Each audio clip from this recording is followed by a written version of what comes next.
Mesdames, Messieurs, bonjour. Merci de nous rejoindre sur Canal 3 à Bénin. Bienvenue dans votre émission dominicale Zone Franche. À mesure que l'on s'approche de cette échéance fatidique de la présidentielle de 2021, la classe politique béninoise se montre de plus en plus active. Le week-end, par exemple, ce week-end, je veux dire, les partis politiques ont multiplié les activités cognitives. Le bloc républicain, par exemple, était en université de vacances.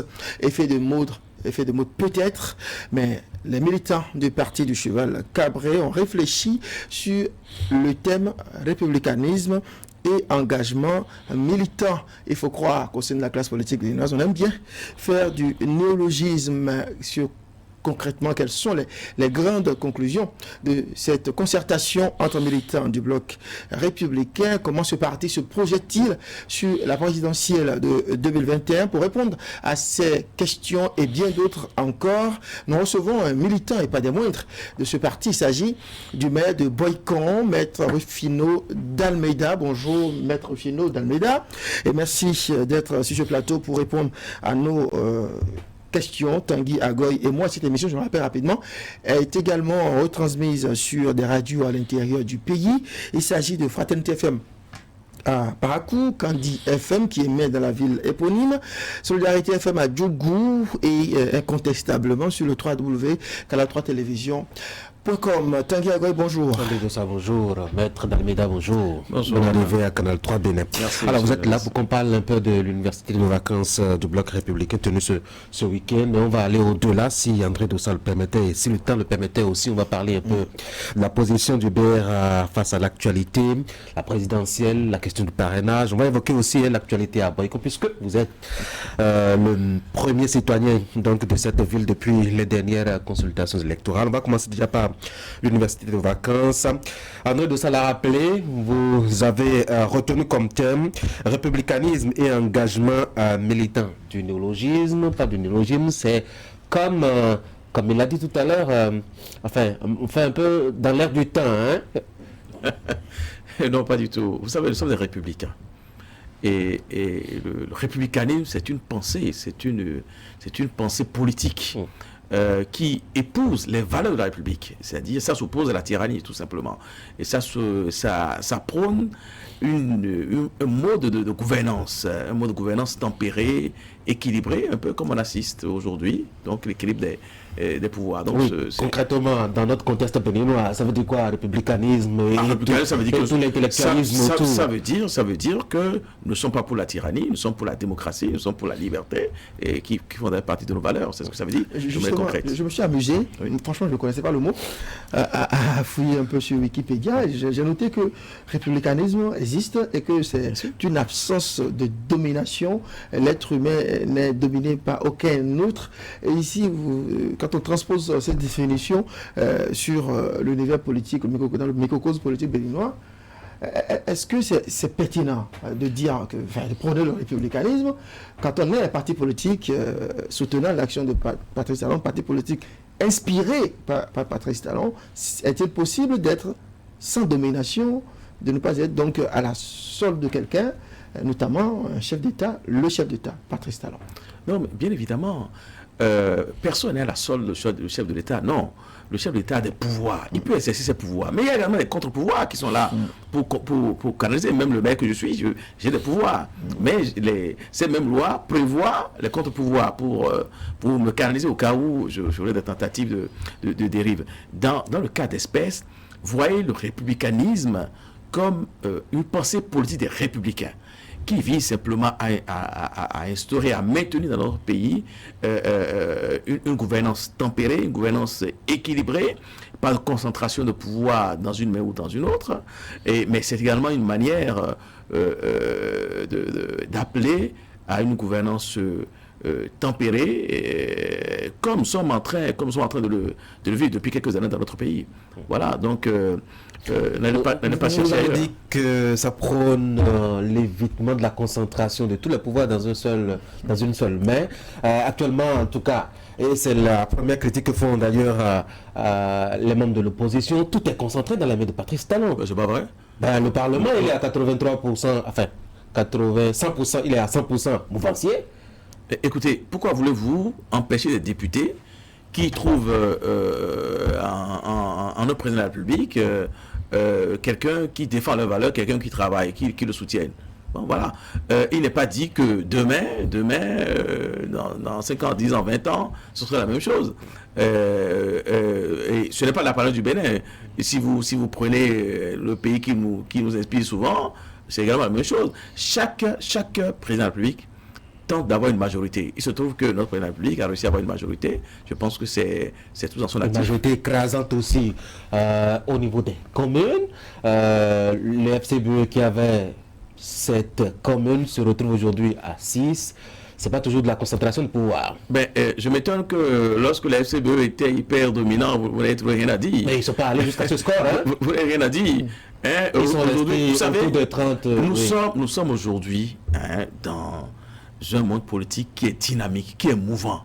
Je crois même qu'il y a de nouveaux partis qui annoncent leur arrivée. Donc les choses ne sont pas figées. Moi je souhaite, parce que je soutiens l'action du gouvernement, parce que mon parti soutient l'action du gouvernement, je souhaite que le chef de l'État ait toujours une majorité confortable afin de mener à bon escient le programme d'action du gouvernement. Mais il n'est pas dit que c'est figé. Je vous ai dit que le monde politique est dynamique. Donc les choses évoluent. Je souhaite que ça évolue favorablement toujours pour lui. Avant peut-être d'aborder l'idéologie Tanguy, Maître Fino, l'imitation parfois peut être une vertu, mais ici, au Bénin, et au sein de la classe politique, pourquoi le BR n'innove pas? Pourquoi le BR n'organise pas une activité d'un autre genre? Pourquoi faites-vous une activité de vacances justement à quelques encablures? Le ciel n'organisait pas le PAD? Non, attendez, vous savez, suivez bien.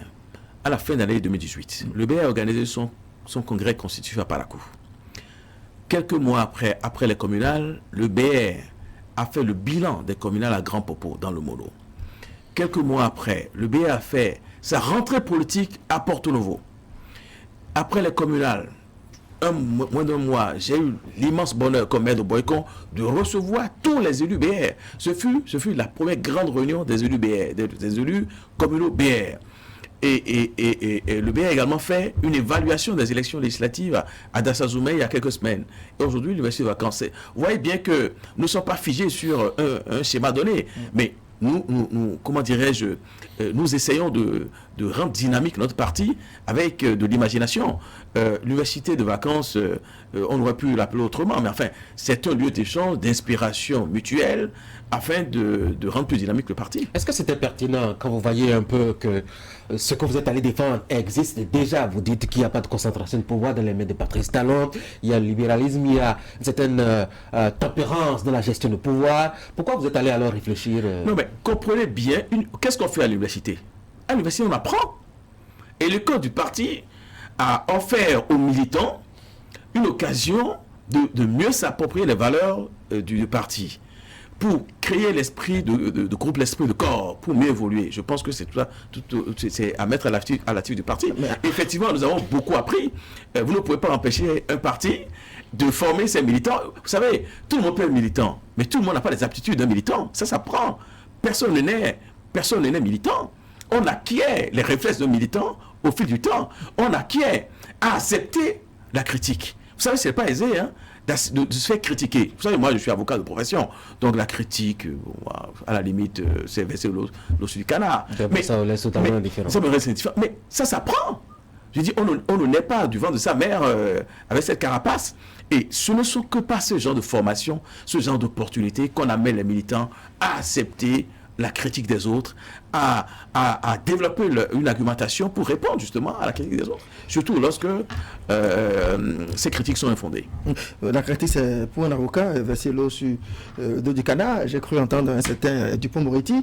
On en reparlera tout à l'heure quand on abordera la ville de Boycon et la gestion que vous en faites. Il y a beaucoup de critiques.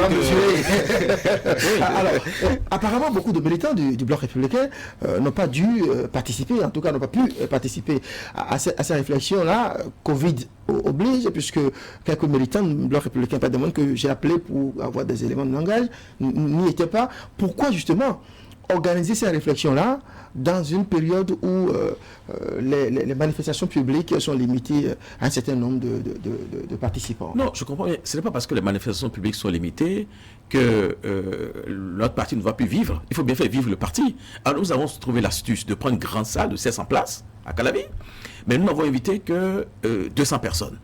Mais ce que vous avez oublié de dire, et je tiens à le préciser, c'est que nous avons innové en permettant à tous les militants, qui soient au Bénin ou à l'extérieur, de pouvoir suivre en direct les activités et de pouvoir intervenir. Donc c'était interactif. Et donc si c'est vrai qu'en présentiel, il n'était que 200 ou 300, et il est aussi vrai qu'ils étaient des milliers de par le Bénin, de par le monde, à avoir participé à cette université de vacances du BR qui a eu un grand succès. Si je m'en tiens à la forte présence des dirigeants de ce parti, je me tiens également à la forte mobilisation des délégations qui ont été invitées à cette université. Parlons justement de cette université, surtout des limites que cela impose dans un contexte de pandémie liée au coronavirus. Vous parlez de libéralisme, c'est votre idéologie. Quelle est l'appréciation, je dois dire, de votre parti par rapport à la gestion d'une telle pandémie, quand on sait qu'aujourd'hui cela exige beaucoup plus de socialisme et de solidarité? Mais écoutez, le BN n'a jamais été contre la solidarité. Nous sommes pour le libéralisme à visage humain. C'est-à-dire à visage humain. C'est-à-dire C'est justement ce qui est en train de se passer, c'est-à-dire lorsque votre voisin est en difficulté, il faut aller le secourir. Nous n'avons jamais dit cela. Mais nous refusons simplement l'assistanat. Nous disons qu'il vaut mieux apprendre à pêcher que donner du poisson. Justement, c'est la limite qui est vraiment tenue entre ce que vous appelez assistanat et la solidarité nationale. Pas du tout. Oui. Le BR n'a jamais été contre la solidarité nationale. La preuve, les ministres BR au gouvernement le font au quotidien. Lorsque nos compatriotes sont en risque, en péril, parce que cette maladie est capable de les atteindre et de les dévaster, vous doutez bien que nous sommes les premiers à crier pour qu'on aille les secourir. Nous sommes des libéraux, mais c'est un libéralisme à visage humain. Et l'humanité, c'est la première des valeurs. Il faut toujours sauver l'humanité. Il faut mettre l'humanité au-delà de tout, donc la vie au-delà de tout. Donc c'est tout à fait normal que le BR soutienne l'action du gouvernement s'agissant de la riposte organisée contre la Covid-19. Ce que les contempteurs du régime de Patrice Talon lui reprochent le plus, c'est de ne pas faire du social. Est-ce à dire que c'est parce que le bloc républicain véritablement n'influence pas, n'a pas d'impact sur la gouvernance de Patrice Talon? Vous savez, je vais reprendre une casquette que j'ai perdue, celle de directeur de cabinet du ministre des Transports et du Plan de Développement. Qui dit que le président Talon ne fait pas dans le social? Vous les entendez pas? Mais justement, c'est parce que ceux-là n'ont pas de répondant en face d'eux. Comment ça? Vous savez, prenez simplement les cantines scolaires. Vous savez, qu'est-ce qui préoccupe le plus un parent? Ce qui préoccupe le plus les parents dans nos contrées, peut-être pas à Cotonou, mais dans nos contrées, notamment en contrées rurales, c'est envoyer les enfants à l'école. Mais souvent, ils ne peuvent pas parce qu'ils n'ont pas la possibilité de les alimenter une ou deux fois par jour. Ils ne peuvent pas. Alors le président Patrice Talon a instauré la cantine scolaire. Vous savez, nous étions à la mallette au ministère du Plan. Mais il nous a pressé de mettre en œuvre ce programme. Et aujourd'hui, c'est 54% des écoles primaires qui sont couvertes par les cantines scolaires. Mais si ça, c'est pas du social, dites-moi ce que c'est que le social. Vous savez, le grand projet Arche, dont j'étais un des administrateurs jusqu'à être maire, c'est un projet qui vise à prendre en charge les soins primaires des indigents dans notre pays. Donc, aujourd'hui, quelqu'un qui est malade, qui va dans tel hôpital du Bénin, meurt parce qu'il n'a pas les moyens de se faire soigner. Ce projet a vocation à prendre en charge leurs soins. Et c'est pas tout. Prenez l'autre projet que pilote. Ce qui fait que les gens disent prenez l'autre projet que pilote le ministère du Plan. Le projet Suède. Oui. Le projet Suède vise à soutenir justement les plus faibles d'entre les Béninois, avec notamment les femmes et les jeunes filles, en leur donnant des activités génératives de revenus pour qu'elles soient indépendante. Justement, là, on retrouve justement le républicanisme qui vise à rendre indépendant chaque Béninois et non à les assister au quotidien. Maître Philo, on voit avec quelle passion vous nous racontez tout ça. Non, je suis toujours révolté. Une nation, ça ne fait pas que de cantines scolaires. Et oui, Suède, H, c'est beau quand on en parle, notamment sur le papier, etc. Mais pourquoi on ne vit pas encore la plénitude de toutes ces actions qui sont pourtant annoncées depuis des années? Vous qui nous revenez du ministère du Plan. Mais comment pouvez-vous dire qu'on ne vit pas cela? D'abord, l'homme vit de nourriture. Les cantines scolaires, c'est la nourriture. Et l'homme vit également de culture, d'instruction. Les cantines scolaires, justement, c'est le maintien des jeunes filles, de nos enfants à l'école pour qu'ils soient instruits et de bons citoyens demain. Car aujourd'hui se construit, demain se construit aujourd'hui. Mais le projet ARCH qui a commencé, sa phase expérimentale a commencé, notamment au sud, au nord, au sud, à Calavi, au centre, à Dassazoumé, enfin, je parle de la zone sanitaire, au nord, dans la zone sanitaire de Waké, avec un succès inespéré. Je veux dire, ça a été plus qu'un succès. Plus qu'un succès. Ils sont, parce que je ne suis plus une petite main du gouvernement maintenant, le gouvernement est en train de vouloir généraliser ce projet. Donc ne me dites pas que ce qui fait que les gens disent... Ne me dites pas que c'est seulement comment dirais-je, que c'est virtuel. Non, c'est déjà du réel, c'est déjà du concret. Ce qui fait que les gens disent que la gouvernance talent manque du social. C'est par exemple qu'on a passé 4 années sans avoir révisé peut-être la grille salariale, sans avoir revu le SMIC par exemple. Il y a aussi que les salaires sont restés donc tels qu'ils étaient depuis. Il y a aussi que les primes et autres ont été supprimés par endroit, annulés par endroit, réduits par endroit, etc. De sorte à ce que le travailleur aujourd'hui, j'oublie un peu la loi votée justement concernant l'embauche et qui précarise en quelque sorte la situation du travailleur au Bénin, tout cela met le Béninois, le travailleur, dans une situation assez compliquée. N'oubliez surtout pas que le Bénin est quand même un pays de service. Vous savez,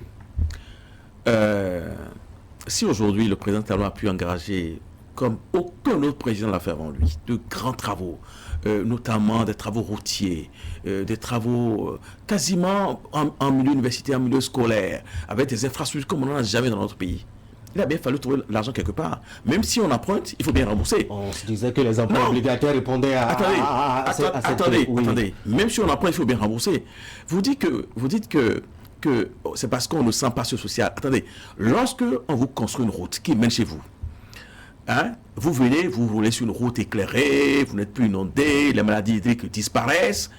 Tout l'argent que vous aurez dû exposer en allant à l'hôpital parce que justement vous vivez dans un cadre de vie qui est inadéquat et vous chopez des maladies, tout cet argent aujourd'hui, vous ne dépensez plus cela. Nous vivons dans un cadre qui est en train d'être assaini. Nous vivons dans un cadre éclairé, nous vivons dans un cadre, comment dirais-je, qui est beau. Mais tout ça profite à tout le monde.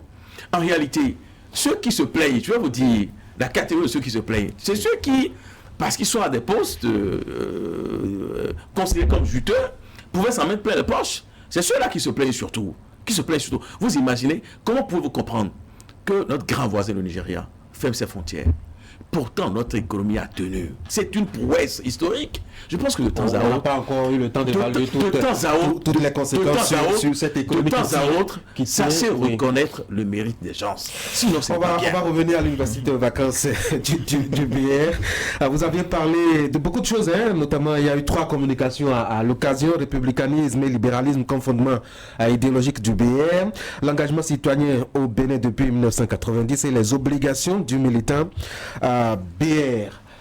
Fallait-il rappeler tout cela à cette occasion-là? Bien évidemment. Vous savez, comme je vous l'ai dit, personne n'est militant. Il faut rappeler aux militants. Vous savez, la répétition est pédagogique. Et sans oublier que le fait que on a invité aussi bien les maires, les ministres, ces militants, les membres des organisations de masse. Vous savez, nous avons des expériences diverses. Et ce fut un lieu d'échange sur nos propres valeurs, sur leur mise en application, sur leur maintien. Et il était important de rappeler ces valeurs. Prenez par exemple une valeur qui me tient à cœur, l'exemplarité.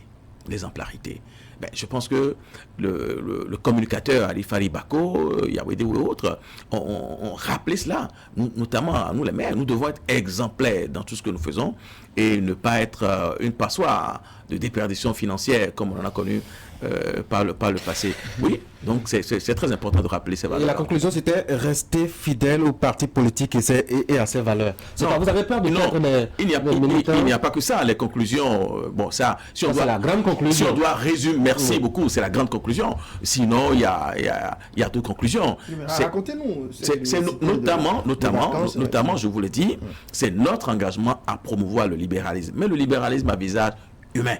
C'est également notre engagement à parler de libéralisme à visage promouvoir. Quel aura été un acte, par exemple, qui n'aura pas été humain dans la gouvernance de Patrice Talon, à votre avis? Un acte qui n'aura pas été humain. À visage humain. Justement, si le BS supporte le président Patrice Talon, c'est parce que justement, on voit en lui quelqu'un qui incarne nos valeurs. Non, je voudrais quand même rajouter que non, il faut quand même que je vous dise, je vous ai parlé du libéralisme à visage humain, mais j'aimerais également vous parler de l'exemplarité. J'aimerais également vous parler de la nécessité de tous les militants BR comment dirais-je, de promouvoir le mérite. Nous voulons être dans un gouvernement de méritocratie. Je pense que c'est pas. Nous voulons également promouvoir la démocratie et la liberté. Je pense que c'est quand même des choses importantes qu'il convient de préciser. Ces valeurs-là sont consubstantielles même aux militants BR. C'est ce qui a été rappelé. Alors, Patrice Talon, décidément, doit être un individu, un homme extraordinaire, un extraterrestre à la limite, puisque sa gouvernance se trouve grâce aux yeux des Républicains qui prônent donc libéralisme à visage humain, mais également aux yeux des socialistes, enfin les progressistes, qui plutôt pensent beaucoup plus au peuple, aux citoyens, au bien-être du peuple. C'est quoi cet hybridisme? Comment vous retrouvez dedans, vous républicains, dans cette action, dans cet attelage socialiste et capitaliste autour de la gestion, de la gouvernance de Patrice Talon? Vous savez, il y a un adage chez nous qui dit que des photos, filles des numéros non bon. C'est-à-dire quand on prend une photo, quand on vous remet une photo, vous regardez là où vous êtes. Nous, quand nous regardons là où nous sommes dans la gouvernance du président Patrice Talon, nous nous y retrouvons. Avec ça, 9 ministres à peine. Non, c'est pas ça. C'est pas ça. C'est d'abord. Avec quelques mairies seulement. Non, c'est pas cela. Quand je dis nous nous y retrouvons, c'est dans le déroulement du programme d'action de gouvernement. C'est ça, c'est ce qu'on réalise au quotidien pour les Béninois. Nous nous y retrouvons. Je pense que c'est ça qui est le plus important. C'est pas le nombre de mails, le nombre de ministres, ça concerne le parti. D'abord à avoir des postes, je vous dis, participer à la gestion. Je vous dis, vous savez, nous avons commencé par sous le président Patrice Talon, on avait quoi que 2 ou 3 ou 4 ministres, hein. Je crois on doit être à 9. C'était pas le cas, on avait quasiment pas tant. En tout cas, pas autant de mecs aujourd'hui. Mais ce qui était important, c'est de voir la vision de la personne. Nous épousons, je pense que nous nous retrouvons sur l'identité. Comment définissez-vous Patrice Talon? Est-ce que quelle est sa sensibilité? Quelles est son obédience? La question, il n'y a que la personne elle-même qui pourrait y répondre. Mais si je peux me permettre de répondre à sa place, je dirais que c'est un libéral à visage humain. Donc, il rejoint des valeurs fondamentales du républicain, le libéralisme à visage humain. Le BR et même au-delà du BR, les deux partis politiques, les grands partis politiques qui soutiennent l'action du chef de l'État se méfient d'une chose actuellement, en tout cas dans leur fonctionnement, c'est surtout le choix et l'élection d'un bureau à la tête donc du parti. Pourquoi au BR vous avez commencé par les choses les plus aisées, je vais dire, en installant par exemple le bureau des jeunes, le bureau des femmes, alors même que la présidence aussi exige justement qu'on y fasse quelque chose. Vous savez, c'est l'histoire de la poule et de l'œuf. On aurait commencé par l'œuf, vous savez pourquoi on n'a pas commencé par la poule. On a commencé par la poule, vous dites. On a commencé par la poule, vous dites aujourd'hui pourquoi on a commencé par la tête. Non, par le mur. Vous savez, dans nos statuts, ce sont ceux-là aujourd'hui que nous sommes en train d'installer qui doivent élire le président, notre secrétaire général. C'est ceux-là. Alors si on ne les installe pas, comment ils vont élire? Mais contrairement à ce que vous dites, nous avons un bureau.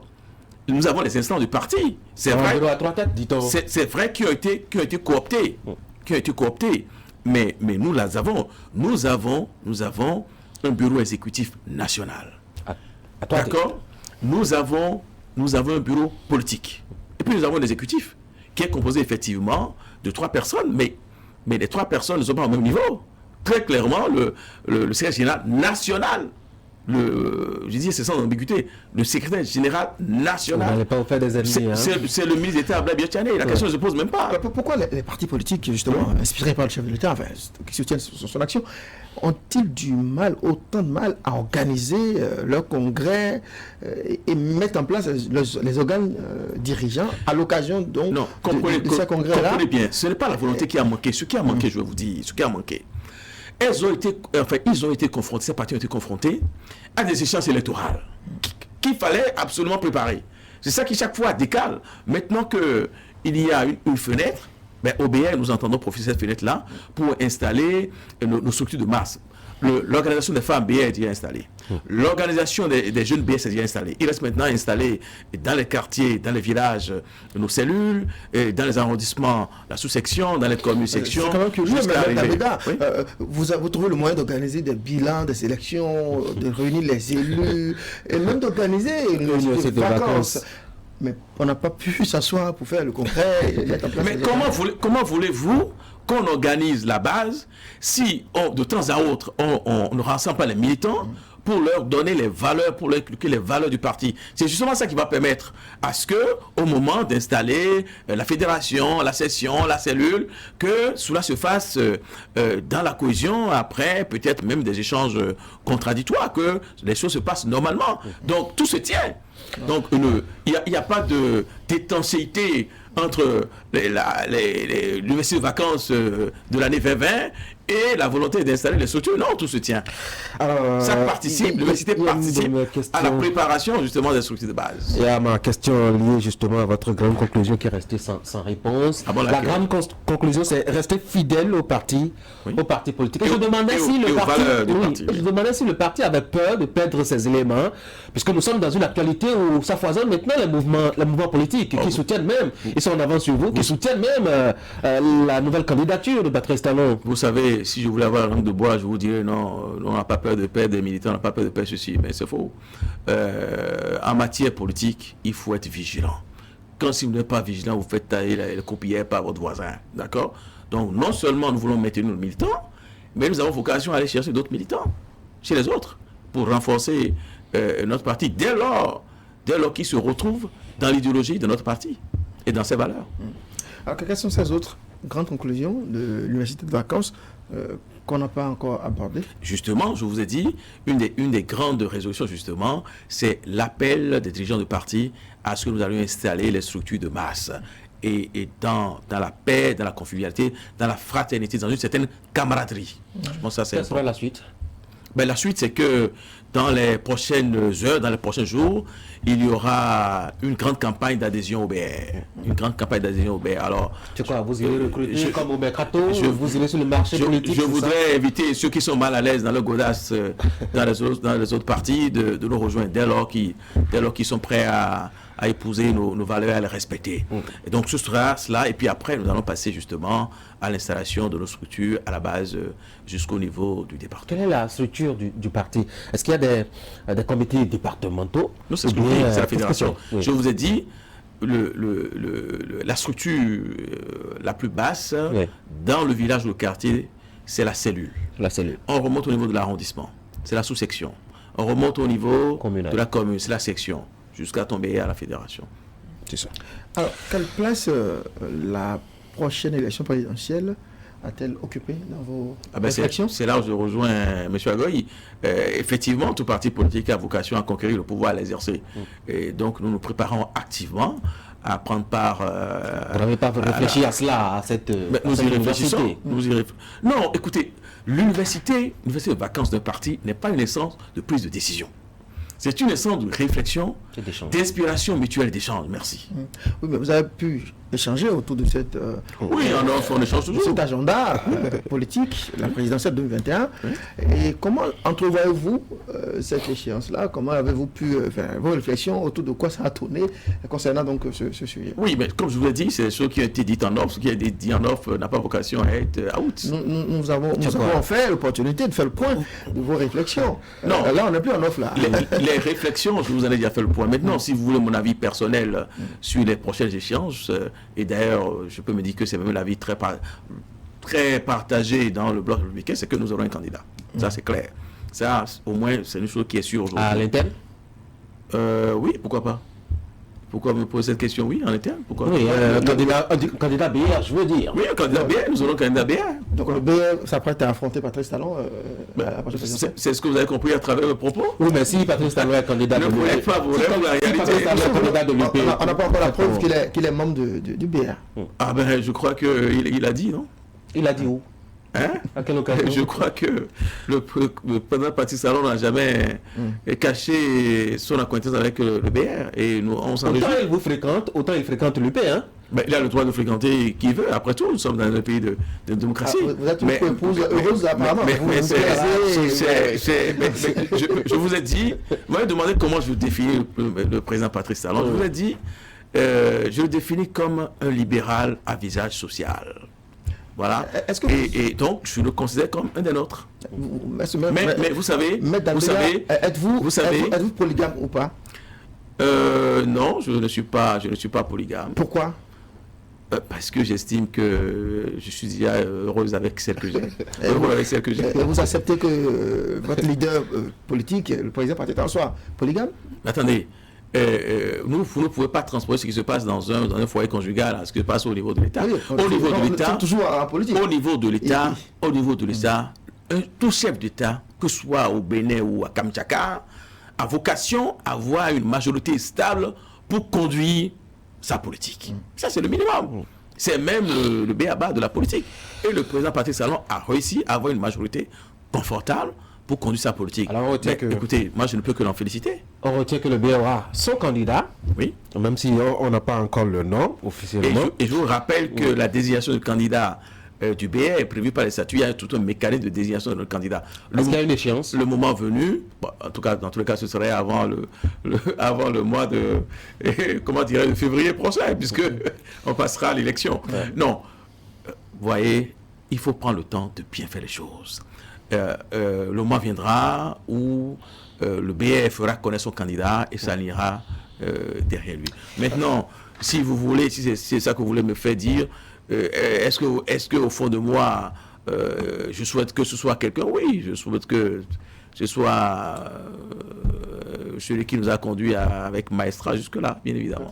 Vous souhaitez que... Mais bon, ça n'engage que moi. Vous ne voyez pas que un militant du Bloc républicain, un des responsables, de ces nombreux responsables du Bloc républicain, peut diriger le pays, à la qualité, le talent nécessaire pour diriger le pays, et qu'il faille aller chercher un personnage, enfin une personnalité hors du parti, en l'occurrence le chef de l'État? Je vous ai dit deux choses que vous n'avez pas voulu suivre, ou du moins vous faites semblant de ne pas comprendre. Je vous ai dit que premièrement, le moment venu, le BR va choisir son candidat. Je vous ai dit que deuxièmement, l'actuel chef de l'État est un libéral à visage humain et qu'il est très bien.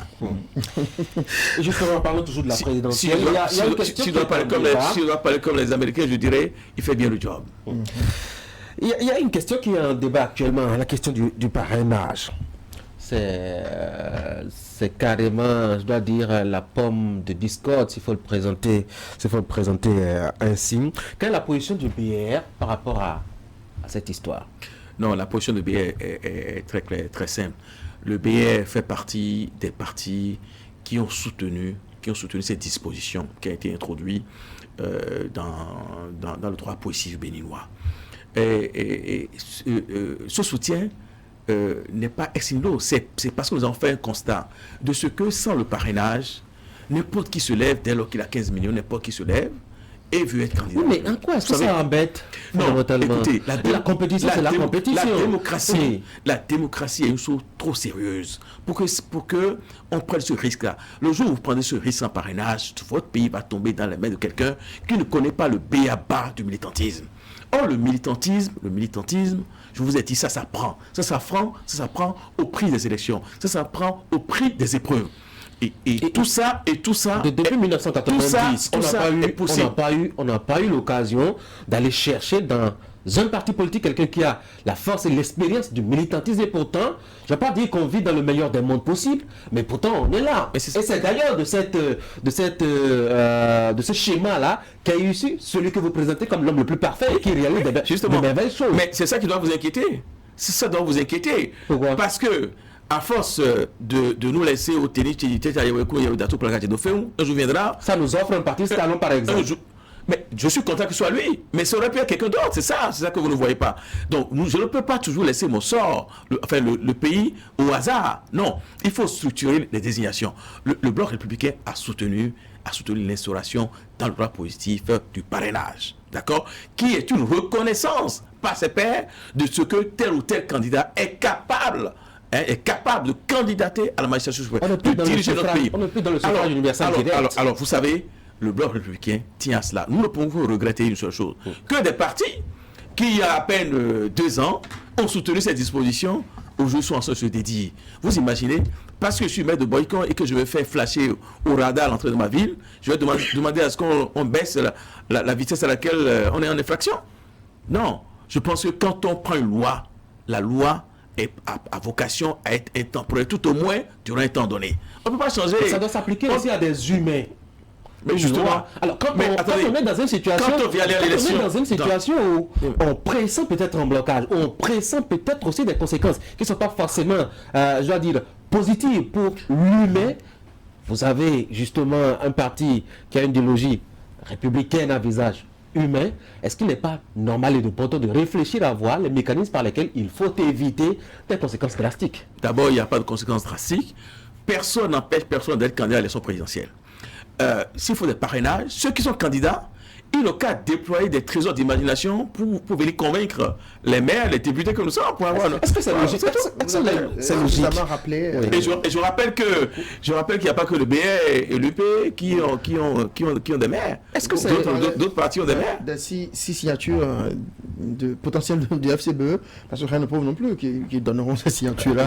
C'est ça le problème, c'est pour cela que... Justement, la question que j'allais vous faire, vous avez suffisamment rappelé ici que les valeurs du Bloc républicain, et notamment à l'occasion de ces travaux d'université de vacances, on vous a demandé de rester fidèle aux valeurs du parti, de rester des militants assidus, obséquieux, nickel, etc. Comment, dans ces conditions-là, les autres candidats qui ne sont pas membres des partis politiques détenant les signatures en ce moment, les parrainages en ce moment, peuvent venir chercher des signatures. Je souhaite, comme responsable BR, comme militant BR, je souhaite vivement que nos signatures, nos parrainages n'aillent qu'aux candidats désignés par notre parti. Cependant, nous sommes au Bénin, nous sommes dans une société où les choses ne sont pas... La droiture n'est pas toujours la règle. Regardez ce qui s'est passé récemment, il y a quelques jours, à Diawere, où une de nos mairesses, la respectable, Kara Fabourou a perdu son siège de manière lamentable. C'est vous dire donc que une chose est ce que dit le père de famille, une autre est ce que font les enfants, une chose est ce que dit le parti, une autre est ce que... Donc, de toute façon, le fauteuil appartient toujours à la famille. Hein? Quand ce n'est pas Jacques, c'est Pierre. Quand c'est pas UP, c'est Pierre. Quand c'est pas UP, c'est Pierre. Je suis désolé. Nous, à Diawere avait un très bon maire, un homme fort, une femme respectable. J'aurais tout donné pour qu'elle soit reconduite. La manière dont elle a été débarquée de ce fauteuil-là, avec la complicité de certains des militants BR, est totalement inacceptable. Ça, c'est la solidarité partisane qui parle. J'espère que rapidement, les dirigeants du parti vont prendre leurs responsabilités et que ces militants, je dirais, dont je peux dire, qui n'ont pas respecté les règles du parti, auront un respect. C'est-à-dire qu'au niveau local, vous voulez punir avec la dernière rigueur ceux qui offrent leur signature pour élire un autre maire contre justement un militant du même parti. Mais au plan national, pour élire un président, vous pensez qu'il est de bon ton de laisser des gens choisir s'ils le veulent? Je n'ai jamais dit cela. Je n'ai jamais dit cela. J'ai dit devant vous que j'espère que tous les maires, tous les députés PR donneront leur parrainage aux candidats choisis par le parti. C'est ce que j'espère. Mais dans ce cas, nous allons vers une élection fermée. Et pas du tout. Il n'y a pas que le BR. Il n'y a pas que le BR. Je vous ai dit. En tout cas, pour vous, les autres candidats peuvent aller chercher dans un autre marché à côté. En tout cas, écoutez, pourquoi voulez-vous que moi je m'occupe du candidat des autres partis? Moi, je cherche à avoir le meilleur candidat pour gagner les élections. Mais je présume que vous souhaitez aussi permettez-moi une présidentielle ouverte, ne serait-ce que pour la beauté de votre victoire, de la victoire de votre candidat. Mais écoutez, la loi, elle est faite pour 2021, comme elle est faite pour 2026, et pour plus. Qui veut être... Qu'est-ce qu'on nous demande? Mettez-vous dans des ensembles forts. Ceux qui ont pris le risque d'aller, parce qu'ils veulent être toujours les yeux d'une mouche au lieu d'être la queue d'un éléphant, ceux qui ont pris le risque d'aller à ces élections-là en gardant leur structure d'origine qui ont perdu, qu'est-ce que vous voulez que je vous dise? Ils assument.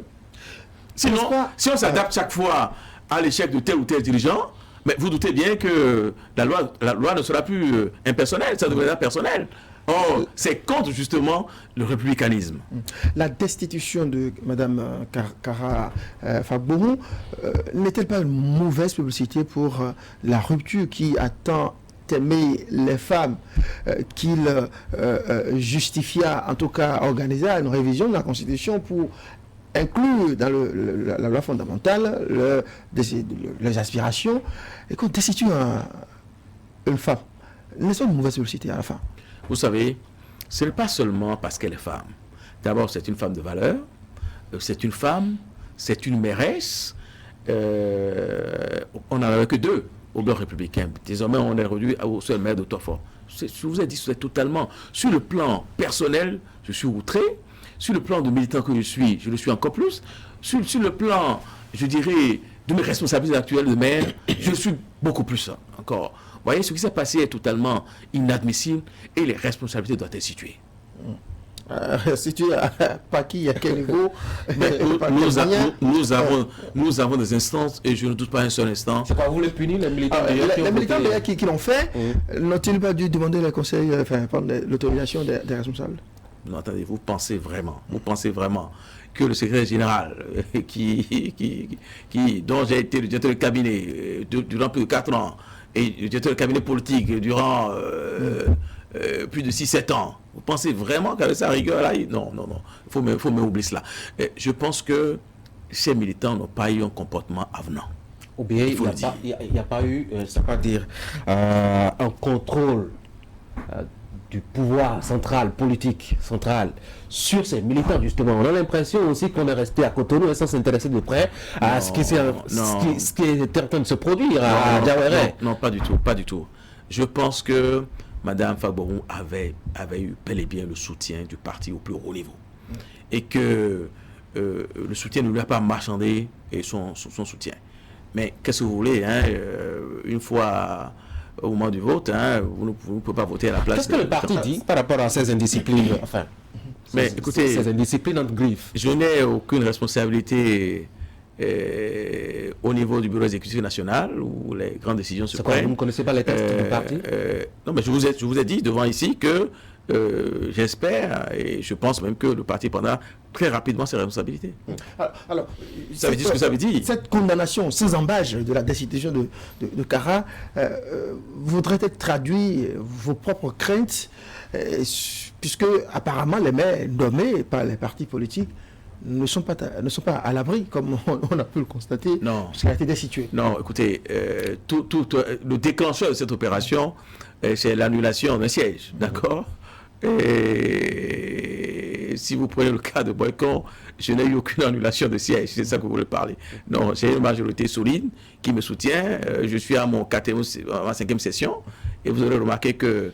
on peut avoir aussi... Vous aurez constaté que tous les points inscrits à l'ordre du jour de toutes ces sessions étaient votés à l'unanimité par les conseils communautaires. Pour l'instant, il n'y a que 3 mois. Et puis, pour le cas d'Adiawéré, par exemple, on a vu le score, ça fait quand même 17 contre 7 pour le score qu'on a eu, avec une grande majorité de militants BR qui sont allés voter pour un candidat UP. Ça peut se faire aussi, même si vous avez une majorité solide à Boycon, vous n'êtes pas aussi à l'abri, non? Mais qui est à l'abri? Personne n'est à l'abri. Personne n'est à l'abri.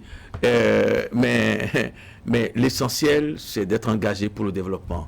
Et quand on est engagé pour le développement, ça devrait bien se passer. Comment vous savez, moi, je n'ai pas... Chacun sait que je suis en mission, je suis dévoué à ma commune de naissance. Je fais tout ce que je peux pour elle. Et puis bon, pour le reste, Dieu décide. Comment va Boycon depuis 3 mois?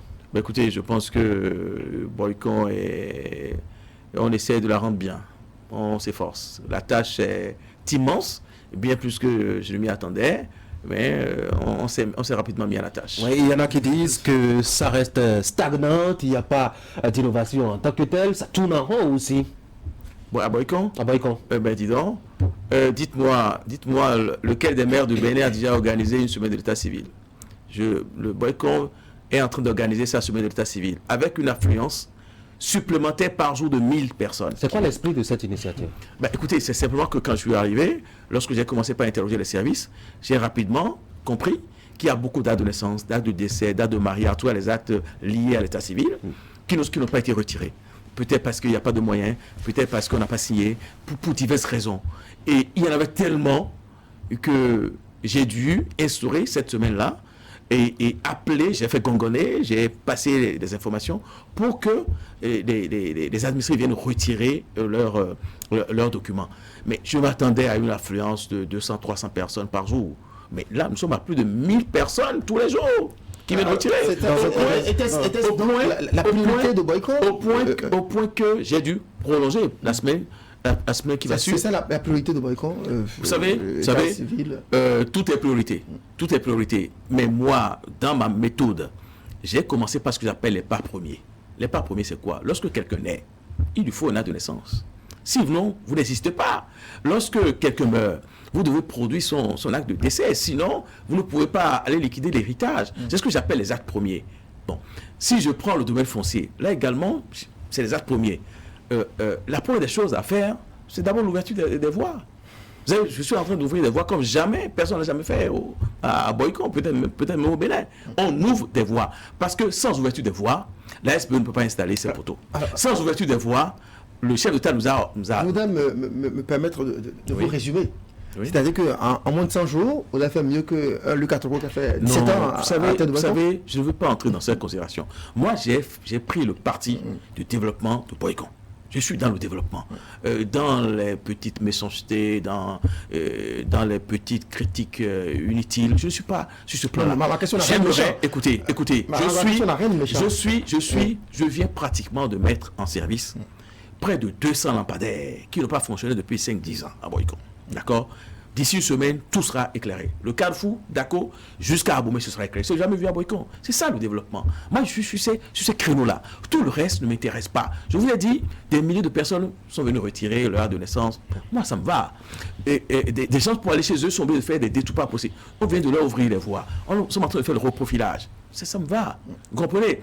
Bientôt, je vais enclencher l'opération Pas de Prince à Rovifort qui vise à assainir Boycon. Pour rendre la salubrité à Boycon. Pour en faire un prince, ça ne balaie pas. Justement, quand on est un prince, on doit avoir un comportement de prince. On ne doit pas jeter n'importe où, n'importe comment des ordures.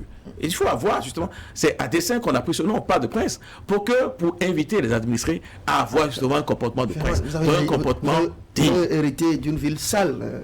Il faille rapidement l'assainir. En tout cas, chacun de nous passe par Boycon.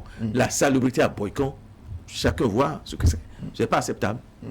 C'est difficile de faire son bilan des premiers pas ou des actes premiers, comme vous le dites, sans heurter certaines susceptibilités, sans faire allusion à une gestion précédente. Oui, attendez. Alors, Monsieur Doussa, la comparaison. L'élection de maire répond toujours à une défaillance de l'équipe précédente. Toujours. Alors, si nous avons été élus, c'est que les boycotts, en tant élus, c'est une tendance lourde. Hein.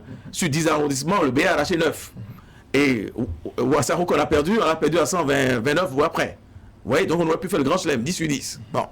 Alors, si on a été désigné sur le BR, si les militants, si les Boyconois ont confié leur ville au BR, c'est parce qu'ils attendent des innovations. Et moi, je suis militant BR, j'entends bel et bien mettre en œuvre mes propositions. Et parmi mes propositions, parmi mes 15 grandes propositions, vous avez l'assainissement de la ville, l'assainissement des eaux pluviales. Je n'ai pas les moyens de le faire. Je vais solliciter l'État pour que l'État m'aide. Mais pour la salubrité, je vais m'en occuper. L'éclairage, je vais m'en occuper. L'état civil, je m'en occupe. Voilà, c'est des choses simples. Et la sécurisation des réserves foncières, qui est, comment dirais-je, la question à fleur de peau de Boycon, je suis en train de prendre ces questions-là de manière méthodique. Quel est l'état des lieux? L'état des lieux, c'est que beaucoup de Boyconois se plaignent de ce que leurs réserves disparaissent. Je viens de faire voter un budget de 10 millions pour fabriquer des plaques. de grandes plaques, à aller ériger sur toutes les réserves de la ville de Boycon, pour permettre à chaque Boyconois et à chaque Boyconois de savoir où est sa réserve. J'ai fait répertorier toutes les réserves dans 2 fascicules. Il y a d'abord les réserves affectées, déjà affectées, sur lesquelles sont les hôpitaux, les écoles, tout ce qu'on veut, et les réserves non affectées. Ces 2 fascicules sont actuellement en ma possession. N'importe qui passe à la mairie, je lui remets les fascicules. Dans 15 jours, 1 mois maximum, le Boycon aura son site internet. Je mettrai ces 2 fascicules en ligne sur le site internet. Chacun saura quelles sont les réserves de son arrondissement, de son village. Plus jamais on entendra parler de disparition de réserves à Boycon. Voilà, c'est ça le développement. Est-ce que ce n'est pas le fait de laisser justement les réserves inoccupées qui tentent, je vais le dire ainsi, les gens pour le bradage et la vente, l'occupation illégale? Attendez, la terre ne vous appartient pas, vous allez la vendre. C'est que la personne qui fait ça... Si elle était occupée, on ne va pas la vendre. La personne qui fait ça a un voleur potentiel. Non, il n'y a pas que ça. Il n'y a pas que ça. Je pense que il y a beaucoup de choses qu'on dit. Tantôt c'est les géomètres qui sont remis en cause, tantôt c'est les agents qui sont remis en cause, tantôt c'est les politiques qui sont remis en cause. Nous sommes en train de mettre fin à tout cela et avoir une gestion transparente de nos réserves administratives. En tout cas, sous le film d'Almeida. Plus jamais on entendra parler de vol de réserve à Boycon. Quelle est la méthode d'Almeida pour sortir Boycon de cette ornière que vous décrivez? Comment faut-il qualifier votre action à la tête de Boycon? C'est une rupture, c'est une continuité, c'est quoi concrètement? Vous savez, je l'ai dit, je ne m'en suis pas caché. Là où mon prédécesseur a été bon, je resterai là. Où par exemple? La distribution des sacs pour les écoliers sur le social, là c'est bon, je resterai là, j'ai pas de problème. D'ailleurs la semaine prochaine, je vais distribuer des milliers de sacs aux écoliers et aux écolières de Boycon. C'est ça l'assistanat, hein? D'accord? Mais non, attendez, c'est parce que nous aidons ces familles pauvres pour que demain, ceux que nous aidons deviennent des gens, quelqu'un demain, pour pouvoir aider le reste de la famille. Donc c'est ça, donc ça c'est pas l'assistanat, d'accord? Notre idéologie n'a jamais nous empêche pas d'aller aider les pauvres, bien au contraire, nous devons aider ceux qui sont pauvres à devenir riches. Et ça donc ça je reste là. Mais la gestion foncière par exemple, non, oui c'est une rupture. J'entends bel et bien rompre avec ce qui s'est passé jusque-là. Je vous ai dit, je vais avoir une gestion transparente. Est-ce que c'est normal que sur les 19 opérations de recasement, enfin de lotissement en cours à Boycon, certaines aient commencé depuis 1983, ne soient toujours pas achevées? Là où il faut peut-être, avec les nouveaux moyens, les nouvelles technologies aujourd'hui, il faut peut-être 6 mois pour boucler le recasement. Vous imaginez? Et 30 ans. C'est parce que certains géomètres trouvent un intérêt à faire traîner les choses. Non, on va arrêter tout cela. Finalement, votre prédécesseur a rendu difficile sa succession, mais alors pas dans le bon sens. Quand on vous écoute, puisque vous ne relevez comme bonne action que la distribution de fournitures scolaires. D'abord, je ne suis pas là pour faire l'apologie. Je suis là. Pour parler aussi de Boycon, pour nous dire je ne suis pas là. Comment vous l'avez trouvé cette ville et quelles sont les actions que vous entreprenez. Vous pensez que c'est pour regarder dans le rétroviseur que les populations vont désigner comme maire? Non.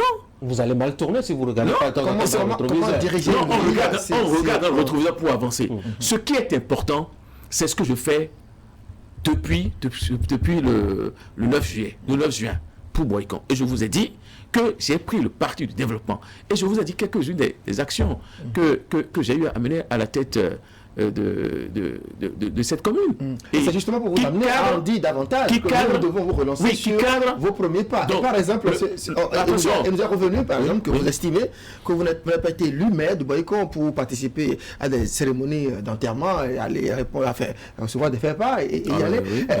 Alors, comment peut-on être maire d'une ville sans être au cœur de la population, sans être au cœur de celle-ci? Attendez, être au cœur de la population, c'est pour ça que lorsque n'importe qui meurt, il faut y aller. Non, écoutez, un maire, il est dans la réflexion, et essaye de mettre les équipes en activité, en opération, comme on dit. Je ne vais pas passer mon temps à aller de cérémonie. Si je perds un proche, d'accord, comme ce fut le cas hier où j'étais à l'enterrement à Bomé de colonel médecin colonel Félixo, j'y étais, c'est un proche, d'accord, c'est un parent, j'y étais, il n'y a pas de problème. Mais je ne veux pas institutionnaliser la présence de maire. Les bénéficiaires de votre compassion? Mais écoutez, bon, donc si vous voulez, donc à Cotonou, chaque fois qu'il y a un décès, le maire de Cotonou donc, sera dans toutes les maisons mortuaires. Non, ce n'est pas ma conception de développement. Ce n'est pas du tout ma conception de développement. D'accord. Je pense que le maire a autre chose à faire. Le maire doit empêcher à ce que les gens meurent. D'accord. Sauf ceux qui atteignent l'âge de partir. Oui. C'est ça. Qu'est-ce que vous envisagez pour la gare et le marché? Attendez, je ne vous ai pas dit, parce que M. de Sama m'a posé la question, je suis tout de suite entré dans le vif du sujet. J'estime que ma principale activité depuis que je suis à la tête de cette mairie, c'est les réformes, de petites réformes qui visent à augmenter les recettes propres de la commune de Boycon. Donc les recettes, nous sommes ville Carrefour, la grande ville Carrefour du Bénin. Nos recettes, c'est essentiellement, à part les recettes fiscales, c'est les recettes qui nous proviennent de la gare, de nos gares et de nos marchés. Aujourd'hui, j'ai fait une réunion avec les syndicats de transporteurs de la principale gare de Boycon. Il y a quoi, moins d'une semaine avec le préfet Couton qui est venu m'assister. Mais je leur ai dit que notre grande gare, ces 12 derniers mois, n'a rapporté qu'une seule fois 300 000 francs par mois. Vous trouvez ça normal? Depuis janvier, n'a rapporté qu'une seule fois 300 000 francs, 305 000 francs, je crois, par mois. Sinon, c'est 180, 180, c'est un scandale. Donc, nous devons arrêter cela. Et nous avons commencé... C'est quoi le problème? Mais c'est simplement qu'il y a des déperditions de partout. Et ça je leur ai déjà dit. Et toutes les opérations seront enclenchées. J'ai été très clair. Et je suis intraitable s'agissant de cela. Les ressources de Boycon doivent entrer dans les caisses de Boycon. Alors, lorsque je voudrais encore être un petit peu pour répondre à ma question, hein, oui, vous êtes préoccupé de comment est-ce qu'on récupère les sous, mais oui, comment est-ce qu'on va aménager l'avenir? Non, écoutez. Oui. D'abord, dans quelques mois, Boycon va hériter des 2 plus belles gares du Bénin. Ah ouais. Ce n'est pas le fait de Rufino d'Almeida, c'est le fait du chef de l'État, c'est le fait du ministre Tonato, de la Banque mondiale qui ont financé par le projet PORA de ces gares. Les 2 plus belles gares du Bénin seront à Boycon. Et les travaux sont déjà suffisamment avancés. Il y a la gare, ce que nous appelons le parc à bus d'Agmangon. Qui est dans un état sauvage, carrément, oui. Et puis, à l'entrée de Boycon, dès que vous entrez à Boycon, presque au même niveau que l'ONAM, vous voyez un beau bâtiment, bien éclairé. Ce sera la nouvelle gare de Boycon. La gare centrale sera déplacée vers là. Donc, je vais hériter de 2 belles gares.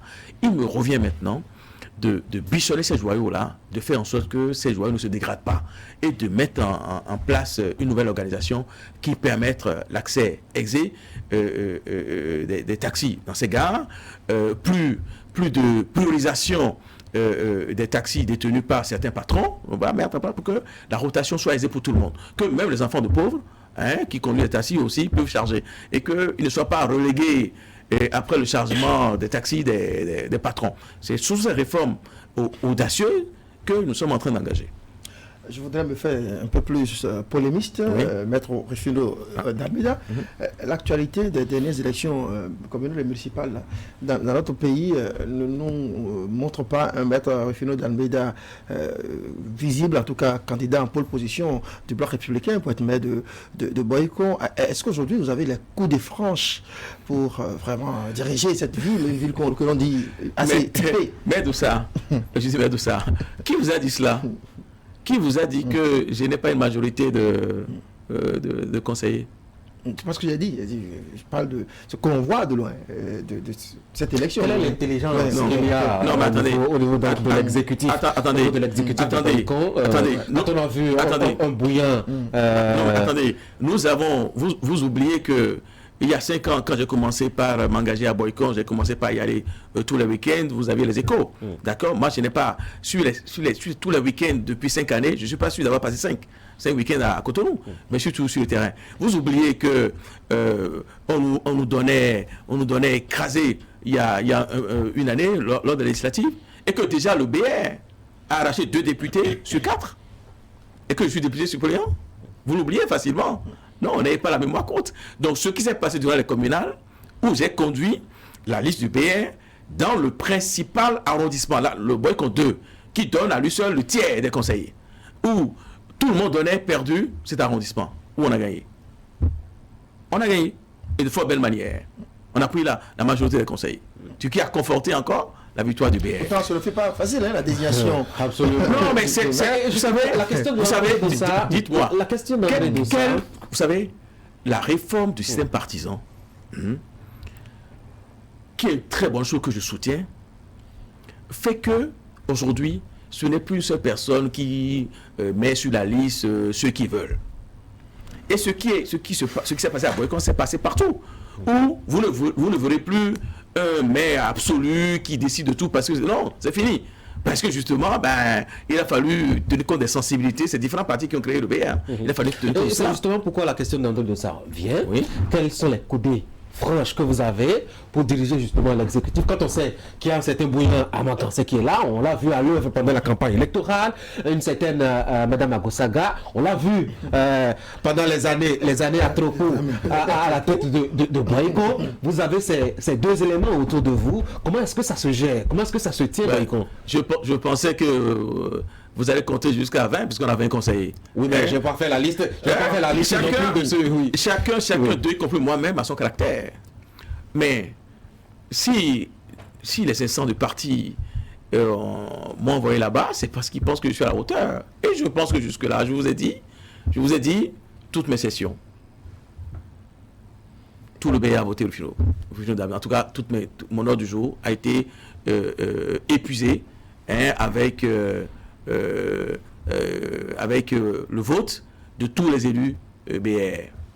Donc il n'y a pas de problème. Alors, c'est la première fois que vous le dites dans cette émission. Malheureusement, on a pratiquement fini. Vous dites, oui, l'ordre du jour a été vidé, ils ont voté, ils ont donné leur accord. J'ai le sentiment d'entendre les anciens politiciens qu'on connaît là, qui viennent nous chasser les mêmes vous, Maître Finot d'Almeida, avocat au barreau de Paris, décès de ministre d'État, chargé de la planification et du développement du Bénin, s'il vous plaît, et que vous venez nous dire, tenir les mêmes discours que ceux que nous avons vus plastronner par ici pendant des décennies, pendant des années. Quelle est la nouveauté? Quelle est l'innovation de Maître Finot d'Almeida dans la gestion des collectivités locales dans notre pays? On va finir avec ça. Mais si vous avez bien compris, je vous ai dit que Maître Finot d'Almeida, c'est d'abord une méthode. Une méthode qui met la politique de côté d'abord et épouse le développement. Je n'oublie pas la politique, je dis je n'oublie pas. Mais la politique n'est pas... Je ne suis pas dans une communication à outrance. Non, c'est d'abord les actes. Et je vous ai dit, deuxième chose, pas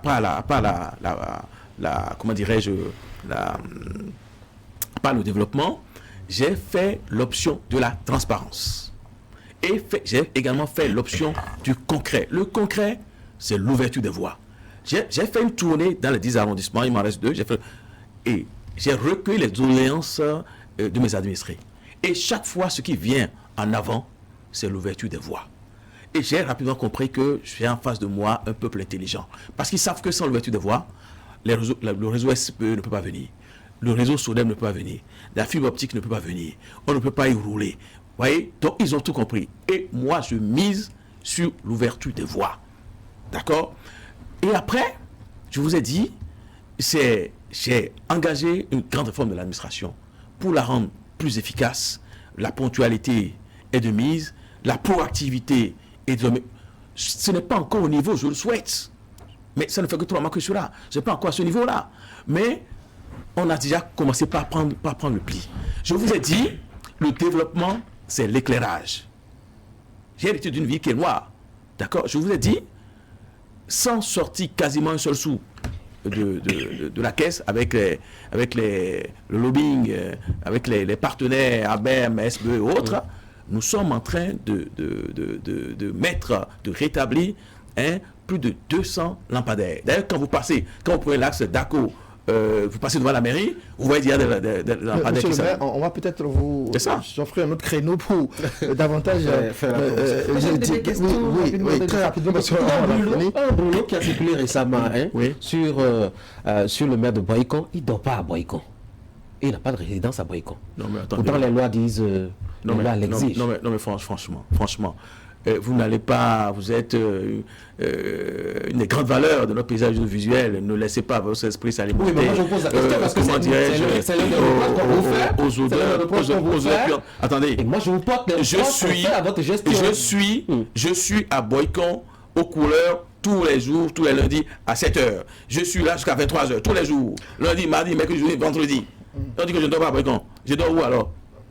Mais on peut quitter Cotonou à n'importe quel moment. Ça fait 1h30 de oui. Non, ça fait 1h30. Ça fait 1h30 Non, moi, j'habite pas Calavi. D'accord? Moi, je mets 2h30 pour aller attendez. Et celui qui a écrit cela, quand vous regardez ce genre d'informations, vous donnez, comment dirais-je, de l'appétit, vous donnez de l'entrain à ces jeunes-là pour qu'ils continuent leurs errances. D'accord? Non seulement je vis à Boycon, mais j'ai reçu chez moi 15 maires qui étaient en atelier. Mais c'est vrai, attendez. Si l'individu est en train de dire que je ne dors pas dans la résidence du maire, destiné au maire de Boycon, oui, ça je ne dors pas, puisque c'est pas en état. Donc je ne peux pas dormir là. J'ai la chance, j'ai pas moins de 6 maisons à Boycon. Pourquoi voulez-vous que j'aille dormir? Je vais faire une petite relance à cette question. Pourquoi n'avez-vous pas intégré le bureau du maire de Boycon à votre prise de service? Qu'est-ce que vous en savez? Ce que je viens de dire. Qu'est-ce que vous en savez? Ce que je viens de dire. Qu'est-ce que vous savez? Et d'ailleurs, qu'est-ce qui vous concerne dans le bureau que le maire prend pour travailler? Beaucoup de choses. Il y a des locaux officiels. Non, pas du tout. Pas du tout. En tant que responsable. Pas du tout. En tant que responsable, le maire choisit le bureau qu'il veut. Alors, je crois qu'on va vous laisser néanmoins quelques secondes, Maître Rufino d'Almeida, pour conclure. J'ai bien aimé la fin de cette émission, puisque vous avez dit quelque part dans le cours de l'entretien qu'un avocat, la critique, ça coule sur lui comme... Oui. Alors, on va conclure, Maître Rufino d'Almeida. Non, écoutez, je voudrais simplement dire que le BR, parce que c'est d'abord pour le BR que je suis là, le BR est un parti dynamique, c'est un parti innovant, qui fait vivre cette structure, qui donne l'occasion à ces militants de se faire former pour les ossifier, pour qu'ils soient prêts pour véhiculer l'idéologie du parti dans la population, mais qu'ils soient également prêts pour les prochaines échéances. Je sais que l'échéance, la grande échéance qui vient vous préoccupe beaucoup, mais je vous appelle à un peu de patience. Je pense que dans quelques mois, vous saurez qui est le parti de BR. Nous resterons tous derrière lui pour le faire élire. Quant à Boycon, je vous ai dit, n'ayez pas peur. Les actes sont là. Les 3 premiers mois sont là. C'est du concret. Que ce soit l'état civil, c'est du concret. Que ce soit le foncier, c'est du concret. Que ce soit l'état civil, c'est du concret. Que ce soit l'éclairage, c'est du concret. Que ce soit l'engagement, l'engagement des opérations d'électrification de 12 villages de Boycon. C'est du concret. La salubrité qui me tient à cœur dans les prochains jours, ce sera également du concret.